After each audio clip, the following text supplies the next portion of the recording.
আসসালামু আলাইকুম। Welcome to my YouTube channel BCS short drill.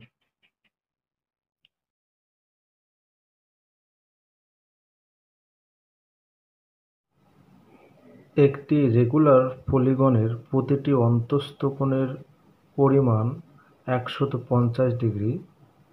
পলিগনটির বাহুর সংখ্যা কত? রেগুলার পলিগন বলতে বোঝাচ্ছে সুষম বহুভুজ।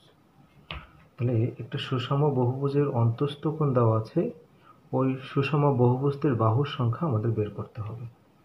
তাহলে আমরা ধরে নিলাম যে কোনো একটা বহুভুজ, আমরা জানি না কত, আমি বোঝানোর সুবিধার্থে একটা বহুভুজ এঁকে নিলাম যে এটা একটা সুষম বহুভুজ।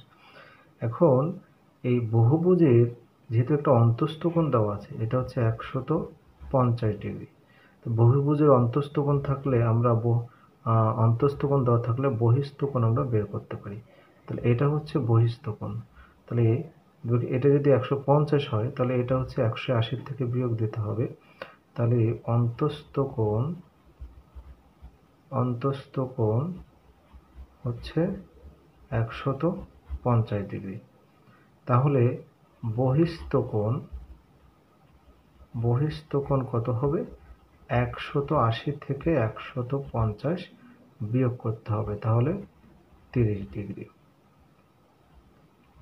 তাহলে এই বহুভুজের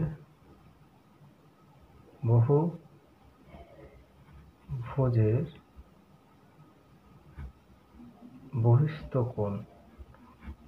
কোণ হচ্ছে 30 ডিগ্রি।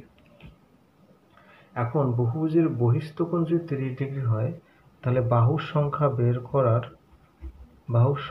করা খুবই সহজ। আমাদের বাহুর সংখ্যা হবে, আমাদের জানি যে বহুভুজের বহিস্থ কোণগুলোর সমষ্টি হচ্ছে 360 ডিগ্রি। তাহলে 360 ডিগ্রিকে আমরা একটা বহিস্থ কোণ দিয়ে ভাগ করব 30 ডিগ্রি, তাহলে দাঁড়াচ্ছে 12। তাহলে এই বহুভুজটির বাহুর সংখ্যা হচ্ছে 12টি। এটাই অ্যান্সার। ঠিক আছে, তাহলে হচ্ছে 12।